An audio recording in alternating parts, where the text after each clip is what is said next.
Ladies and gentlemen, thank you so much for tuning in. You're listening to Wrestling Changed My Life. We can endure anything and adapt and pivot and change. Wrestling gave us that ability. I would say nothing in life has impacted me more than the things wrestling has taught me in terms of self-reflection, resilience. Toughness. Some guys have it, some guys don't. Adversity, 100%. How to pick myself up and be a man after I failed. And everything that has shaped my life and where I'm at today would not be there without the values and basically the lessons I've learned through the sport of wrestling. For me, wrestling saved my life because it allowed me to focus and channel my energy. We're fortunate if you wrestled, because if you wrestled, natural talent helps, but it's 5% of the ingredient. It pales in comparison to heart and technique and effort. It humbled me, taught me humility. Nothing can humble you more than wrestling. I think it's the learning to adapt, right? You learn how to adapt, you learn how to solve problems. You know, if I look back at my time I spent wrestling, if it gave me one thing more than anything else, it's mental toughness. Ladies and gentlemen, thank you so much for tuning in. You're listening to Wrestling Changed My Life. My guest today is Cliff Fretwell. I know him as the hustler in wrestling, right? This guy is a grinder. You may know him as the face of Compound Wrestling. He runs an academy and also has a clothing brand. And this podcast doesn't go so much into the nuts and bolts of wrestling, but more so on his journey through entrepreneurship and how he turned his passion for wrestling into a full-time job. And I love talking to this guy because he's got a lot of energy, a lot of passion, and I like that. So, really think you'll enjoy it. My fan of the week goes to Matt Collum, who's out of Chicago. Man, back in high school, this dude was a stud, a brick house. And we appreciate you listening in, Matt. So, without further ado, ladies and gents, let me take you to this podcast in the dirty Atlanta, Georgia, with Cliff Fretwell. The crazy thing to me when I was listening to your story was you were pretty much out of wrestling entirely, right? Like doing like web development and web design, and then just got back in with the nonprofits. Like maybe just start kind of there, because that's the crazy part. Is that's where it all started, if I'm not mistaken. Yeah, so I had left Georgia State. I left Georgia State, not really because they lost their wrestling program, because I really wasn't like starting or anything like that. I was kind of just, still trying to hang on to the wrestling dream or whatever. But they actually had a ton of handlers on the team at the time. Like, not like we think about Georgia now, but like they had, probably the who's who of some of the guys that came out of Georgia at the time, like Travis Belmere and Chris Frazier and some of these other guys that were like, 2 and 3 and 4-time state champs. And they had a couple other guys, I think like Jared Atzel and some other guys. I know, like, I think 1 or 2 years, they were a Division I program. They wrestled Ohio State at home 1 year and some stuff like that. So like they were starting to establish a pretty good program. Kurtelmeyer, Gable's coach, was actually the one that started the program at Georgia State. And then I think it was a little bit of Title IX and a little bit of scholarship issues. There's a bunch of different stories, but anyways, they lost their program.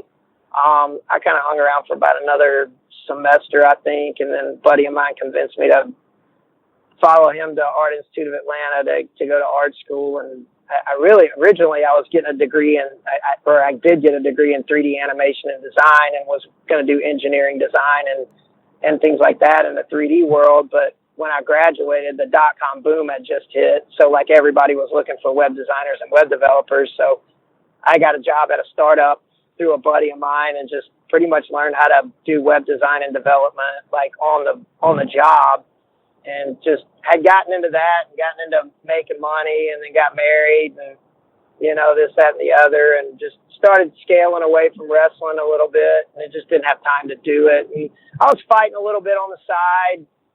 So I was still kind of around that kind of grappling competitive thing, and some buddies had reeled me back in to like help them train on the wrestling end of it, because they were fighting like super serious. And then I got sucked into it, and I fought for, 4 or 5 years MMA, but I was kind of early 2000s. So like that whole scene was pretty sketchy. You know, I was like, dude. we ended up fighting. Yeah, it was really sketchy just because, like, I mean, you got like veterinarians as ringside doctors and all kind of crazy stuff. You know, it just wasn't established.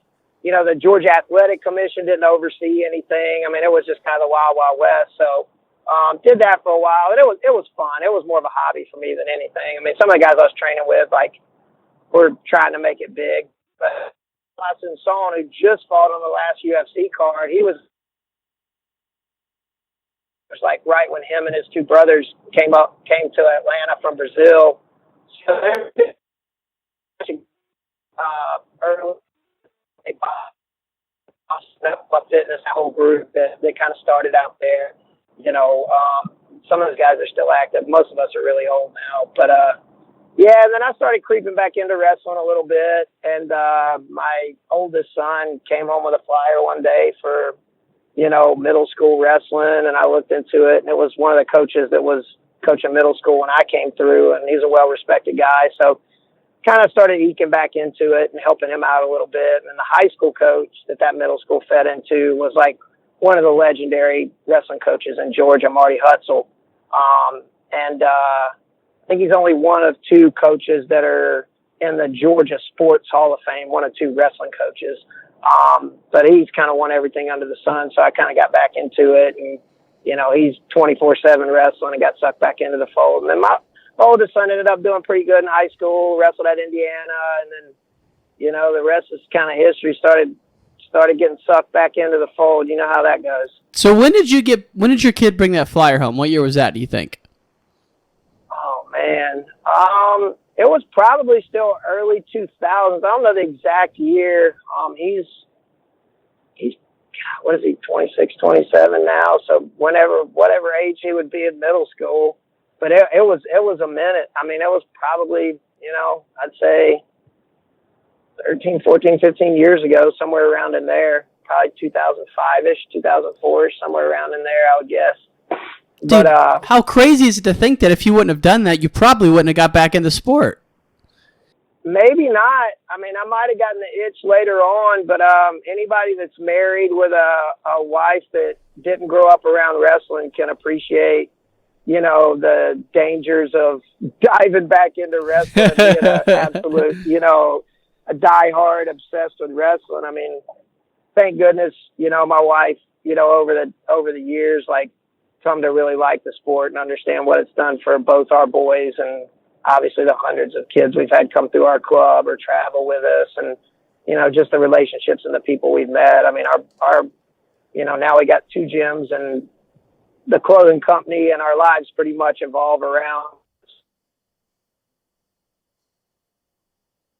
She's as big a wrestling fan and diehard and supportive, you know, of everything wrestling as I am, you know, and to have that and, you know, have Stephanie be that involved on all the levels that she is extremely extremely beneficial overall. But you gotta, if you're a diehard wrestling coach and involved in wrestling and your wife has nothing to do with it, it's extremely problematic. You know, I'm sure for a lot of coaches that out there might be listening can appreciate that. But, you know, she's just been awesome, you know, and she's heavily involved in everything we do. And it's good to have that support, you know, because usually a lot of times wrestling is a point of contention, you know, and it's for us, it's what we do every day. So that's pretty cool. Well, you know, little did she know when she was marrying you that she was marrying an absolute crazy person when it came to wrestling, much like the rest of us. You know. Yeah, well, the funny thing at the time, I wasn't even really involved in it. You know, I had already started going to art school, and, you know, and that kind of wrestling phase of my life wasn't even something that she saw at all. I was actually running a local bike shop in like Hampton or Griffin, Georgia, that this guy owned, and I was helping him run a bike shop and maintain a BMX track in Peachtree City, and that's actually where I met her. And I was completely out of wrestling at that time. I wasn't even fighting. I wasn't doing anything. I'd met her down there, and this like little park that they had down in Peachtree City. And I was down there, you know, working at the BMX track or whatever. And, you know, that's kind of where we initially met, so she had no clue of my obsession of wrestling until, Anthony came home and brought that flyer. And then I was like, maybe I'll get around to helping a little bit. And then like after about a month, it was like neck deep, 24/7. But, so she got kind of a wake up call then. Man, when did you form the Georgia Wrestling Alliance? So I need to go back and write this timeline down with people that hadn't had as many concussions as me. But when I did it in my original podcast, like even Roper was like, dude, you're all out of whack. So like I need to go back and figure out dates. So I'm a little more accurate, but it wasn't, I think it was probably the summer before Anthony's freshman year is when we kind of started doing that. Josh and Mike Steven, who I credit a lot of keeping me in the sport, even through my competitive career, are both still coaching in Georgia. They're twin brothers. They've been around the wrestling scene forever. They just drug me around everywhere they went and kind of opened my eyes to, the higher level sport of wrestling. Even though I never got really good at competing at a high level, like they just took me everywhere and kind of opened my eyes to it. And me and him, Tom Mitchell and L.A. Ruffin, and I don't even think Olli Roper had gotten back to Georgia yet from App State. Kind of were dragging, our kids around the country. Josh and Mike were just helping. They didn't have any kids yet. And Tom Mitchell, had a son in high school, TJ Mitchell. He ended up going to Virginia Tech and I think then UTC. But there was just a need for us to, to get kids out. But at that time, it was just a small group of dads, kind of dragging these kids around the country. And then it was like me kind of looking at it from a marketing branding aspect and, a movement aspect. And at the time, I didn't really realize I was trying to market a movement. And the movement, it wasn't an anti-Team Georgia movement, but it was a pro, hey, let's get our kids out there and wrestle the best kids in the country, because that's the only way we're going to get better at competing at these events if we actually go to them and, go to them over and over and over and over again. So, most kids would wait till their senior year to go to Super 32 or their senior year to go to Fargo or something like that. And it was like, the more they compete at these high levels, but, you also got to understand all the national tournaments that exist now.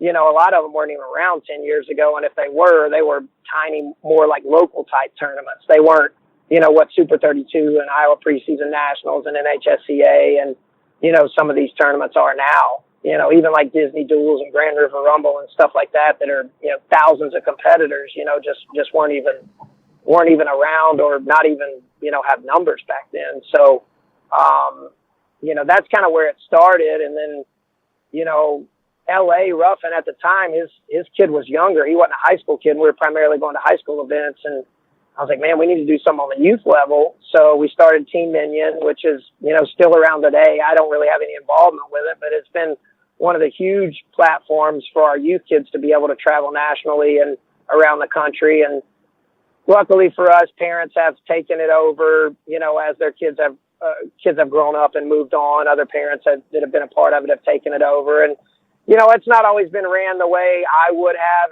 at the kind of purest level that I wanted to. But, you can't argue, like pretty much every kid that had success at Fargo this year, I would venture to guess like a high percentile was kids that were involved in Team Minion, from early on, Cade McCrary, Matthew Singleton, Nick Masters, like, all these kids that, have been starting to climb up the national ranks over the last, Caleb Henson over the last, 3 or 4 years, or kids that have been Team Minion kids from, day one, like Jackson Smith and stuff like that. And I'm sure I'm forgetting a million kids' names, but, that's kind of where, it kind of started, and then it just grew, and then we had some momentum, and then Team Georgia wanted to compete with the GNWA, which was fine with me, so then, by them trying to compete, they got a little bit more organized on one front, and instead of just the GNWA having kids compete nationally, we had Team Georgia had kids, facilitating kids compete nationally. So it just ended up being a good united movement of, hey, if you want to get good, you got to do the training as well, but we still have to hit these events. And, there's people that go way overboard, and compete too much, and that's a whole other problem within itself. But what we did is we proved the concept that, hey, if you have a calculated training cycle and you do go to these events prepared, that, over time, good things will happen, and that's, pretty much the way the sport of wrestling works. So, no doubt. I mean, and so you would have like a 6-week camp. You'd say, hey, if you sign up for this, we'll train you up, get you ready to get you ready to go to Cedar Falls, and we'll drive you up to Cedar Falls, give you sick uniforms. And that was kind of the model at that time, right? Yep. It was, we got really cool gear, and and at the time, I'm pretty sure on some levels we were doing some illegal stuff as far as GHSA is concerned, because I was a community coach, like a volunteer coach. And the way the Georgia rules work is if you're in school out of season, you can only work with 2 of your wrestlers at a time, and that's it. You can't go in you can't work with other wrestlers. Or if you do work with other wrestlers, none of your wrestlers that you coach during the regular season can be in the room. So, it was, quite a few high school coaches by the time we got really rolling, because Roper was at Harrison with Josh, and I was at Henry County with Hutzel, and, some other coaches were involved. And we just had kids from all over the state, coming to train. We just picked 3 high schools in Metro Atlanta, and, we didn't even have like USA club charters. We were just rolling the dice that nobody was going to get hurt to us or the school or whatever. It was just one of these like pure movements, like, hey, we're going to charge $150. You're going to train for 5 weeks. It's going to cover your bus ride up to Super 32, your hotel up to Super 32. And it basically just covered our costs. We Right. had a charter bus. We'd get blockout hotel rooms. We didn't pay ourselves as coaches to do the training camp. We were just diehard wrestling guys, and accidentally we got way better at coaching, not only coaching these higher level kids and coaching at these national tournaments, but we were putting ourselves around other coaches who were trying to get better as well. So, by that token, just me and Roper, and the growth that we had just being best friends and starting a compound. We started that way before with, Josh and Mike, and, there's another guy, Brandon Veazey, that was on the ground floor that decided in the middle of everything he was going to go to law school, and he's a lawyer now and kind of is out of the scene. But, there was just so many diehard wrestling purists involved that just being around that group, you couldn't help but get better in all aspects of wrestling, whether it was coaching or mentoring or training or just marketing and supporting the sport and things like that. So it was just a good organic group of people. It was one of those things that at the time it wasn't like, hey, we're gonna do this because we're in 2019 we want all these kids in the Fargo finals. It wasn't that. Because we were so far behind at the time, it was like, man, we just literally, and this is no exaggeration, and people will laugh at it, and I kind of look back and laugh at it now because my perspective has changed as our kids have gotten better. But used to, we as coaches, we would tell ourselves when we went to NHSCA, like postseason nationals, that if our kids won a match, it was worth scholarship money to them. And that was our goal, is just have our kids go to NHSCA and wrestle and win some matches. And that, to us, that was them upping their stock so they could even begin to talk to a college coach to get a scholarship. And now we're, not to name drop it, I just got off the phone with Tony Ramos, and he's down in Georgia right now visiting 2 or 3 kids. You know what I'm saying? And those are they're kids that were, a part of that movement from the jump.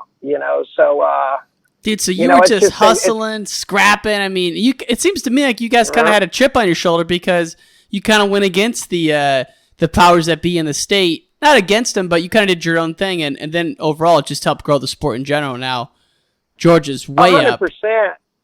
Yeah, and looking back at it now, there's some aspects that were like me and Roper. We still talk all the time. And looking back at it now, every now and then we'll be talking about something. And he was like, that was a genius idea you had. And I'm like, what are you talking about? That wasn't my method to my madness at the time. It kind of played out that way, and sometimes we get lucky. But that was one thing that I think has helped in retrospect, looking back at how I market with compound wrestling and compound clothing now. Is just, you can market a movement, and you can market not just you're not just a product or a service. Like, you can get people behind something organically and have them feel like they're a part of something, you know, and then try to sell them something, obviously, or then try to, you know, align yourself with a brand or a service or a product based off some other things that you're doing, you know, and some of that was proof of concept by accident, and some of it was proof of concept, you know, on purpose. But, you know, looking back on it now, we had no clue how it was going to play out. We could have fell flat on our faces, and, you know, it could have been the same 5 dads and kids traveling around the country, you know, 4 years later, and they graduate, and then we all go our separate ways. You know, and the good thing is it didn't play out that way. And like you said, both sides, you know, ended up growing from it, you know, and I'm a big critic of Team Georgia. Not near as much as I used to be, but, you know, and I appreciate the role that they play, you know, in our state, you know, existence. And they're probably one of the more organized, you know, associations around statewide. And, you know, Robert Horton, those guys do a great job, but you're never going to make everybody happy on any scale when it comes to that type of thing. But just having wrestling people involved, you know, I think a lot of times with these state associations, the people that are willing to take these president jobs and these high demand volunteer jobs at the state associations don't a lot of times come from wrestling backgrounds. So they don't understand our dynamic and our cult-like kind of, you know, craziness that we have.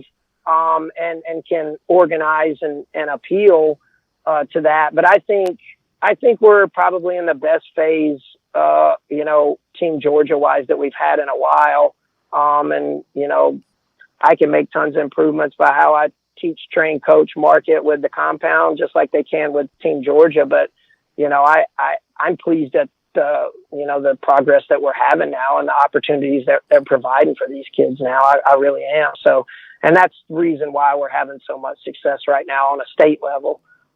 Is just everybody's kind of, you know, we're not always working together and seeing eye to eye, but there's a lot of guys in the trenches now, you know, and it's something that a lot of people try to give Compound the credit for all of this success because me and Roper were on the forefront, whether it was flow stuff or Ropewell stuff or Compound stuff and just the way we marketed. But it's been a lot of people, you know, and there's a lot of private training facilities now that are taking these kids out of middle school or at a youth level and, you know, growing them into elite competitors and good people, you know. So it's been cool to kind of watch all of that grow and progress and be on kind of a starting level of it, not necessarily the people that laid the foundation, and that's why we have this now. But you know, just kind of being a cog in the machine from the jump is kind of cool to reflect back on.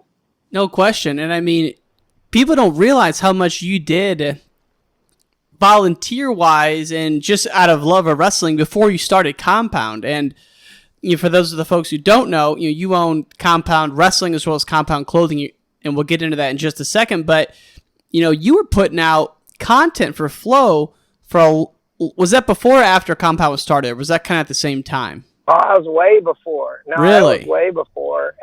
That might be the best, dumbest thing me and Roper ever did was it so connected us with so many people, you know, just being at events and commentating matches. But this is the funny thing. This is the thing, man, you know, the story when I tell people when we go back and look at it is, you know, we would take all these GNWA kids to Super 32 and they would all be out by the third round of the tournament. You know what I'm saying? So like for the most part, you know, we had tons of free time on our hands. So it was like, hey, if you want us to film the quarterfinals, we don't have any kids to coach, you know, so we'll post up and film every single quarterfinal we can find. And at the time it was just Joe.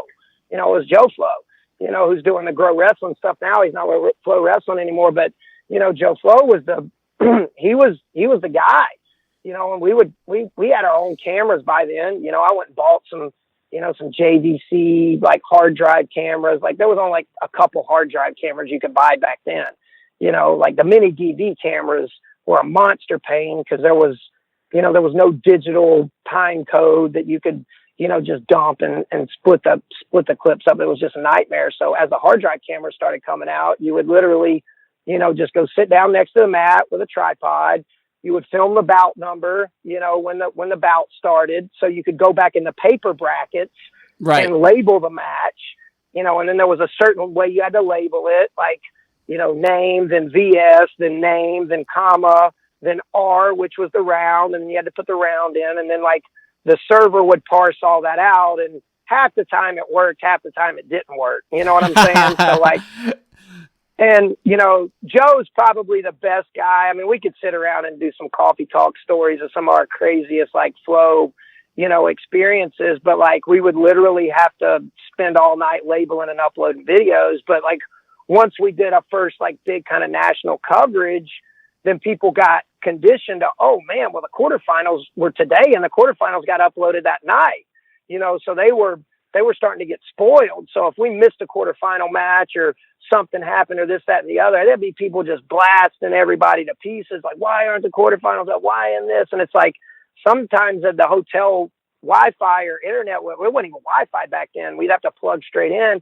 The internet would be so slow at the hotel. We would go to another hotel and like try to upload from somebody else's room or a lobby or something. It was just crazy. It was crazy. The links we would go to just to get the content up. But like, it was like addicting to us to like see how many videos from a coverage we could get up. But like, we would just sit around and talk wrestling all night in a hotel room anyways. We were just doing it while we were labeling and uploading videos, or we'd set a batch to upload and I'll put it on Joe Flo's laptop, plug it in to the internet because we only have one plug per room. And then we'd go get something to eat or something and come back and cross our fingers and hope nothing bad happened to the upload, and then, sometimes they get hung up and, stuff would never get back up, so like the product that people live with today that never lived with the product back then, not even behind the scenes product, but just the product in general. It's like, it's amazing, how many hours and oh yeah, it's crazy, so like me, Zeb, Roper, Joe Flo, were just some of the early on people that, just were too dumb to care how much time it took to put videos up there. And, we weren't getting paid. We'd get a Flow shirt here and there, which was good enough for us. But, it was just one of those things as we just did it because it was a grassroots movement. We knew our sport needed it. And, that's what we were going to do. We were going to do what we needed to do to get it taken care of. So, well, people forget how much at the beginning Flow was mostly user generated content. I don't even know if they still do that anymore. I'm sure they do. They shut that off a long time ago. Oh yeah, it got shut off. Man, it got shut off. I would say it's probably got shut off 5-6 years ago, I would guess. Because they're their 12th year now, I think, somewhere around in there. Yeah. So yeah, it got shut off a while back. But used to, like Sports Engine has like the little video lockers and all the stuff you can do. Like Flow had all that way back in the day. Like you could film your whole school and your whole school's duels and stuff and upload them to a private channel and then share it with, I mean, they had some really cool social media profile networking, shareable type like modules in their software that I think really now that social media has started to catch up with their concepts back then. And, that's the thing, man. Like, I think Martin Floriani doesn't get enough credit for the vision he had with Flow Wrestling and what he turned it into. And it's unfortunate he's not there anymore, but you already see he's going to have an impact on another industry. He's already gotten to work with Roxanne. But there were so many aspects to it back then that I think it was just a management problem. They couldn't manage it well enough and keep it at, keep continuing to scale it and have it on the right platform to scale. Cause nobody will know who Madhu is, but Madhu was one of the original founders and developers for Flow. And we would work with him like directly, like me and Roper and Joe Flo and us guys. If we had issues or bugs with the system, we would just email them and work through it together. And as I was learning more in the web industry, I was able to, to help him way more on a technical standpoint when it came to, doing, new modules and stuff like that and user interface stuff for Flow Wrestling. So, just being on the ground floor of that growth not only for, a way our business has progressed, but just being a part of Flow and that whole ground level is just, it's crazy to look back and think about how it started and where it's at now, and they made a decision to go with a streaming model, which I think they did their market research and made the right decision. But, having the community be able to contribute on the level they were, I think there's a lot of content that Flow benefited from the community contribution, but it's just so tough to regulate and oversee, especially now. If you could imagine everybody that's a Flow member now could upload video for free. I mean, that site would be an absolute mess right now. You know what I'm saying? I used to like it because if you miss the NCAAs, some user would record it from their TV and then upload it. Before it would get ripped down, you could go in there and watch it, because back then, even now, you can't watch NCAA stuff on Flow, but that was the beauty of the user-generated content. All kinds of copyright violations, man. Sure, 100%. Yeah, I mean, and that was, like looking back, like they had this little drum and bass band that they used to get music from called the Honey Claws. And like they just used the Honey Claws for like every soundtrack they did a little video mashup of back then. They just didn't have the means or the funds and things like that, and they were just making it work. And that was one of those things. It's just watching the progression. But I mean, the bigger you get, the more they're going to come after you for that type stuff. And I get it. They had to go legit. And that's the decision they made to do that. And like I said, as much as I enjoy being a contributor, being able to put content up and stuff like that, I understand, the route they took, and I think obviously you can't make a case for Flow Wrestling not having a huge impact on the sport's growth and how it's covered and this, that, and the other. And, I'll be honest with you, man, like, I'm not a very violent person, man, but I just want to just punch people in the face when I hear them screaming about $140-$150 a year for Flow Wrestling. I mean, it just blows my mind, that the content that you get for that amount of money per year, is just amazing to me. So, yeah, man, that was cool. That was a cool thing to be a part of, and we just, our wrestling super fandom took us in that direction. And then, the whole Ropewell thing, kind of started, and, that just got organic and grew to a level that was just kind of crazy for even me and Roper. I mean, I'm super social and I love meeting people and talking wrestling, and Lee's way more of an introvert. So, other be like, yo, I saw this and saw that. And like, kind of being blown away that people recognize us and watched it and like enjoyed it, like, and we're keeping up with it. Kind of like, man, we was basically a podcast before podcasts were around, and that's, man, if we'd have had the Ropewell podcast, now with the momentum and the interest we had back then, I mean, who knows what it would have turned into, so or what it could have turned into. I mean, who's Roper and what's the Ropewell movement? I'm not familiar with that. I know it's so a buddy Lee of yours, Roper is the guy. Yeah, so Lee Roper was the guy that I started everything with. So he wrestled at App State. He moved back to Georgia and started coaching right when all the GNWA stuff kind of started kicking off. He was coaching at Harrison High School with Josh Stephen. And like I said, Josh was a longtime friend of mine. So I met him through Josh. And like we just connected on a different level as far as wrestling. And it was such a great balance because I'm wild and loud and crazy and social, and he's very like reserved and calculated and kind of introverted. So like, it was just a perfect fit to balance us both out. And he ended up, like I said, he was one of the co-founders of Compound. Now he's a head assistant coach at UNI. So, for, the 10 years he was a part of Compound Wrestling, the gyms we started. And, I mean, he pretty much started the clothing company with me too. On the ground floor, we had a fantasy wrestling league that we did every year with Travis Gerard and some other guys. Travis is the guy that does a lot of the stats for the NCAA tournament. He runs the Southern Scuffle and stuff. He's a coach down here in Georgia at North Forsyth. And, so we had a fantasy league. And I remember one day, like, I had lied to my wife I told her Joe Flo was going to pay my way and pay me like $300 to go help him cover the Vegas invite. But I made a little money doing some freelance work, and I was paying my own way, but she didn't know about it. I don't even know if I've ever told her to this day. As many times I've told this story, I still don't think she knows about it.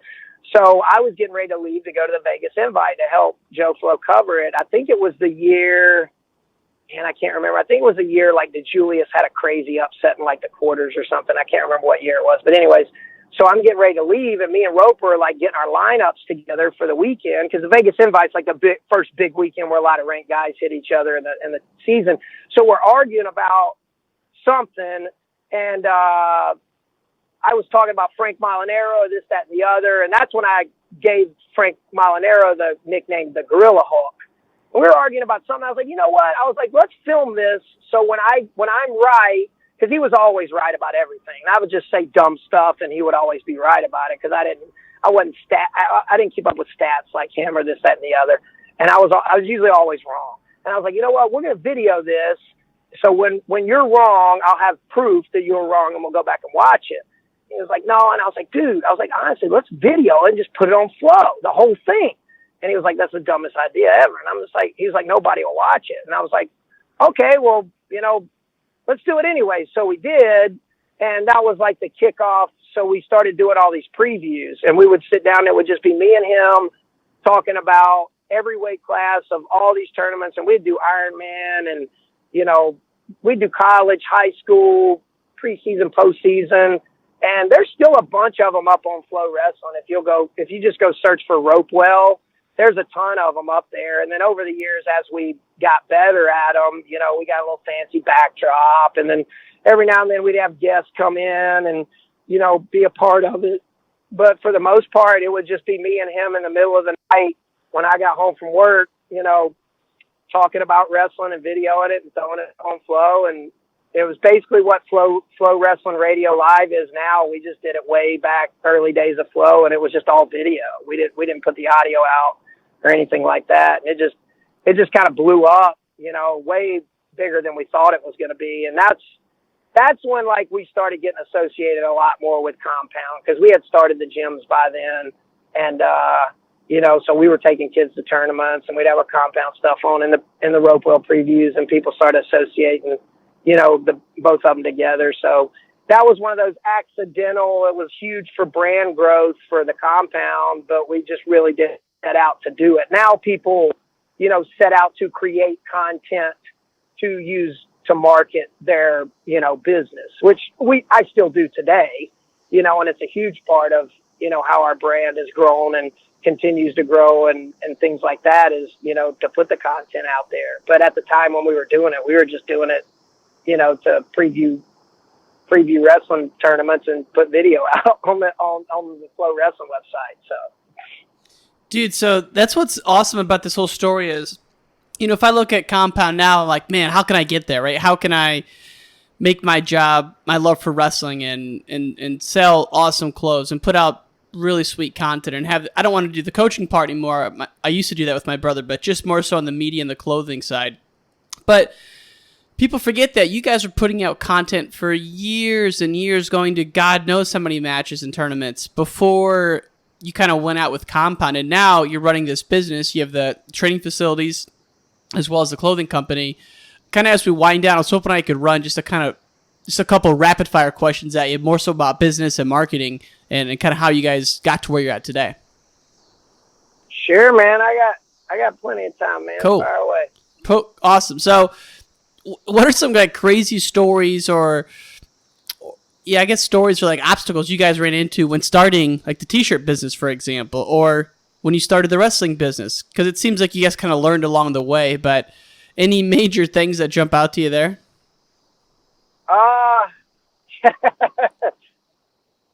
Just not having a clue what we were doing on any level. The clothing company came about on a whole different, and if you listen to the first episode of The Hustle, I touched on that. I mentioned Brandon Veazey earlier. I was just designing this clothing, and I was getting fruit to make our singlets, but I was doing all the designs, and I was just sending, local screen printer art to screen print, and then, called up Brute and was pretty much paying retail pricing for singlets. Like, I wasn't making any money. And then we'd be at tournaments, and people would be like, oh, who designed your uniforms? I want to use them. And I'd be like, well, I designed it, but, Brute printed it or whatever. And they'd be like, well, can I pay you to design my uniforms? And I was like, sure. But, wrestling people tend to be historically cheap. So like charging somebody $500 for a uniform, package design is just not something anybody's going to pay for. So like I would start doing some smaller things, and then I started feeding a local teamwear company, all of the business that I was getting through me, just because I couldn't manage the design, because I was working at an ad agency, running the gym, and then doing freelance on the side, like web stuff. And I was doing kind of some freelance design stuff for, people that wanted the uniform design. So, Brandon was like, dude, you just need to start a clothing company. And I'm just like, yeah, I got so much time. I'll just start another company and, no big deal. I just won't sleep I don't already sleep. So, he went, and, by the time he's done with law, by this time he's done with law school, and he just shows up at the gym one day, and me and Roper are getting done with practice, and he just sets paperwork on our desk. He's like, you own Compound Clothing LLC.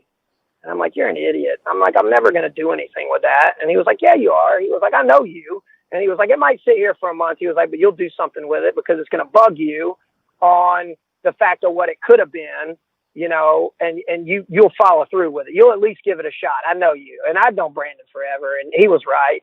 So, the Save Olympic Wrestling thing was kind of our jumping off point for our brand.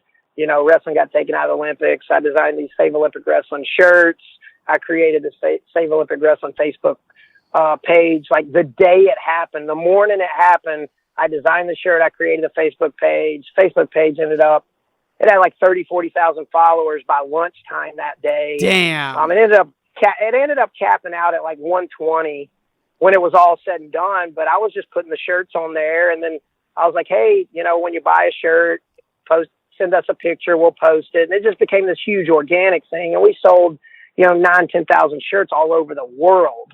And, so now I'm staying up all night with a computer and a bootleg USPS printer. Like I didn't have the infrastructure to do shipping and receiving and all that stuff like a normal company would. So that's where I realized at that point that like, A, I can't do everything. B, you got to have the right fundamentals and infrastructure and tools in place to do it. And sometimes be careful what you wish for. Cause I'm like, yeah, we're going to sell 1 million of these shirts. And then we start selling ridiculous amounts of shirts. And I'm like, this screen printer down the road who don't know me from anybody, I've given him up to this point, maybe $1,000, $1,500 worth of business. You know what I'm saying? That it wasn't NWA stuff. And now I'm hammering this dude. I was like, dude, I need, 200 more shirts by tomorrow. And he's like, basically like, hey, my business doesn't revolve around you.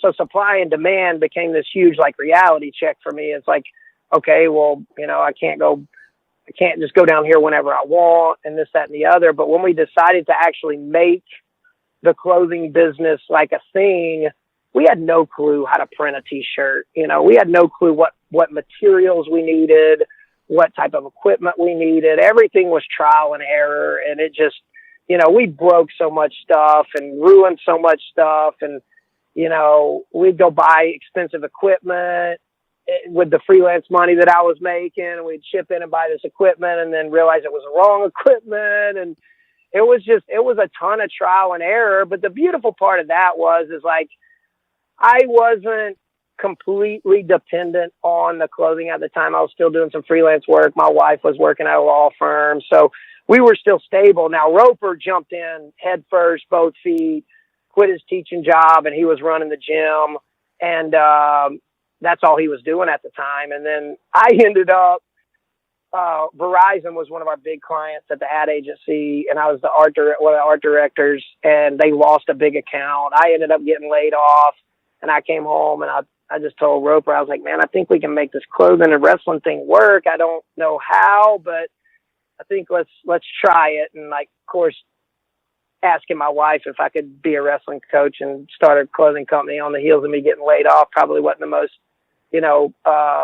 practical thing to do. But, at the end of the day, it started working itself out, and I eventually convinced her to come over to the dark side and help me run the company. And, we still make a ton of mistakes. We still learn every day from our business, but, the marketing background that I had helped out a ton. And I think the vision I had for what I wanted to do in the teamwear industry, which was very stale at the time. And, there's still a lot of companies out there putting out stale teamwear and just very templated stuff. And I wanted to be a full custom teamwear company. And, a lot of people haven't because it costs a lot of money to have good designers, on salary.